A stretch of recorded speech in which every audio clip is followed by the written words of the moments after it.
What is up, YouTube? This is Alucard AFK with another MTGO game with commentary. So we're back on our mono red rush deck. Opening hand, we have 2 mountains, 1 brimstone volley, 1 pillar flame, 1 splatter thug, 1 vexing devil, and 1 mark of mutiny.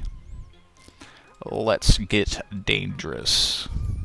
So we'll do an evolving wilds. Put out a swamp. Got a mountain. Go ahead and throw it out. And we'll throw a vexing devil his way, see what he does. He can choose to take 4 damage, relieve a 4/3 on the table. He'll take 4 damage very smartly. And go to 16. Another evolving wilds. And he'll pull out a mountain. Got a searing spear. Yeah, lately every time I've seen red-black, I've always thought of the Rakdos deck, so he did a Shimmering Grotto, and was able to pull a Chromatic Lantern out, which is very powerful. Lands you control have tapped them, add 1 mana of any color to your mana pool, and then he can tap Chromatic Lantern by itself, add 1 mana of any color to your mana pool. So, very powerful card for 3 mana. So we got a Rakdos Cackler. And normally I would go ahead and throw a Rakdos Cackler out first just to see what they have as far as removal. If they don't, though, I can put a 3/3 with first strike out, which is pretty good early on.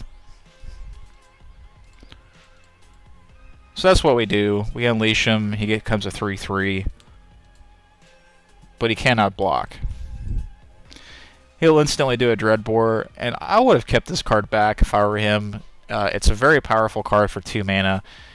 You can destroy target creature or planeswalker. So if I had any planeswalkers or a Thundermail Hellkite or something like that, I would at least keep 1 Dreadbore back for that. So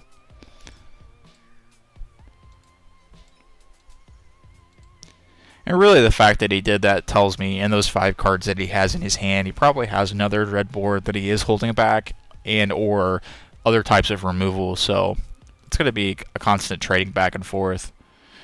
So we threw out another mountain, and now a Rakdos Cackler.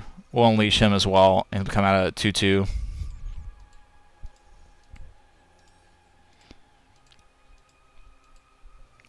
Bring out a Tolerant Sky Summoner.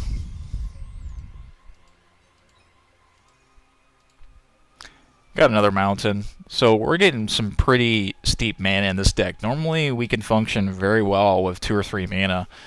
4 would be kind of the pivotal point, and 5 is just fantastic. We don't have anything that costs more than 5 in this deck. Thundermail Hellkite is 5, so we'll do a Pillar Flame on his Tolerant Sky Summoner, which will get exiled. And we'll swing in for 2. He'll go to 14. So he'll do a Mizzing Mortars. Now, the Dreadbore, I could take it or leave it using it to take out a 3/3, but Mizzing Mortars deals 4 damage to target creature you don't control. Would not have done that on a 2/2. I would have kept him out. If I got past 10 mana, or 10 health rather, and he was still out on the board, then sure, I would go ahead and get rid of him, but oh,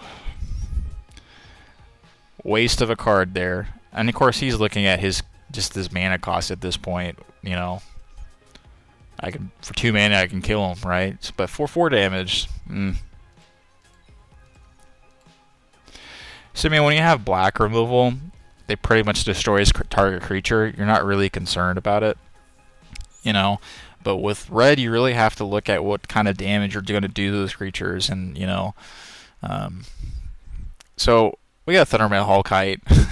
There's only 2 on the deck, and if you watched my deck tech on this video, and he'll come out 5/5 Flying Haste Monkey is what I call him. He has a really interesting ability that's not going to play out here, obviously, but if there were any Lingering Souls, any flying 1/1 spirit creatures, he would basically destroy every single one of them, because it does 1 damage to each creature flying your opponent controls. Tap those creatures. So if he had anything else that didn't die, it would get tapped. So very powerful ability, really great against token decks that are flying. So So we'll swing in for 5. He'll go to 9.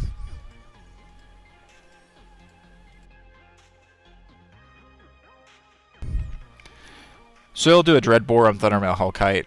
That's what you save Dreadbores for.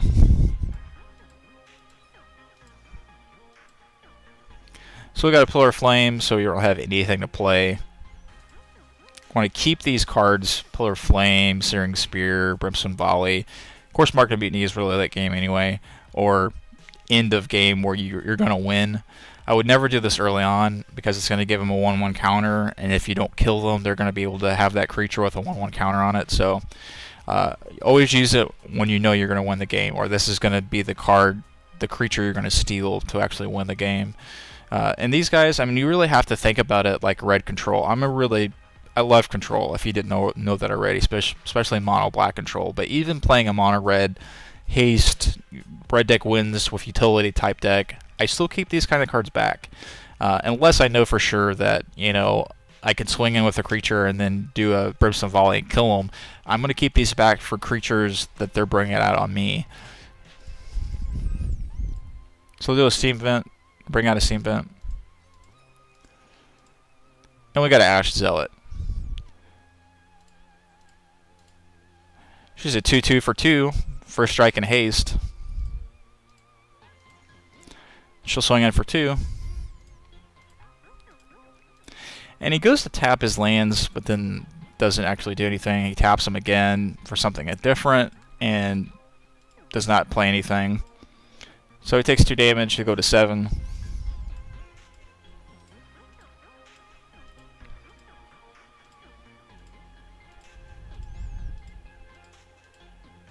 He's tapping mana all over the place. Can't decide what he wants to do. So pulling out a Blood Gift Demon.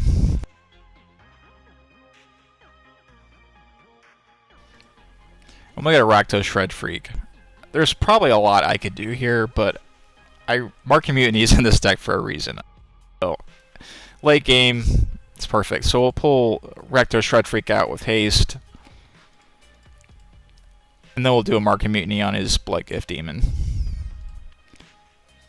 So Blood Gift Demon is now 6/5 with haste on our side.